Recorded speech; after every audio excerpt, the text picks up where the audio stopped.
আসসালামু আলাইকুম। আজকের রেসিপি পাঙাশ মাছ। প্রথমে আমি পাঙাশ মাছগুলোকে ১৫ মিনিটের জন্য লেবু দিয়ে এবং লবণ দিয়ে ভিজিয়ে রেখেছিলাম। পরে ভাজার জন্য এখানে আমি হলুদের গুঁড়া, মরিচের গুঁড়া এবং লবণ দিয়ে ভেজে নেব।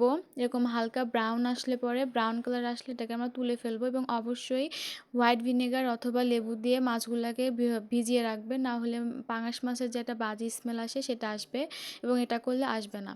এবং এখানে আমি আরও কিছু একটু তেল অ্যাড করলাম এবং আগে যে মাছের তেলটা ছিল সেটা আমি অ্যাড করেছি।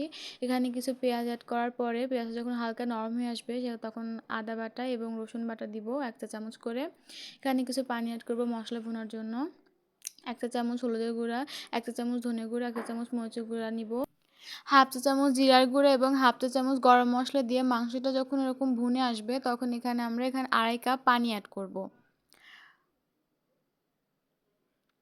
পানিটা যখন বলক উঠে আসবে তখন এখানে আগে থেকে ভেজে রাখা মাছগুলো দিয়ে দিব।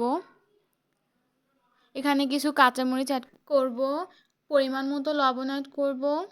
যখন এটা ঝোলটা ঘন হয়ে আসবে তখন এখানে আবার 1/2 চা চামচ গরম মশলার গুঁড়া এবং 1/2 চা চামচ জিরা দিয়ে এটাকে সুন্দর করে নেড়ে চেড়ে নেব এবং অবশ্যই এটা ব্যবহার করার চেষ্টা করবেন। এখন হালকা হাতে নেড়ে চেড়ে দিব। ব্যাস হয়ে গেল আমাদের পাঙাশ মাছ রান্না।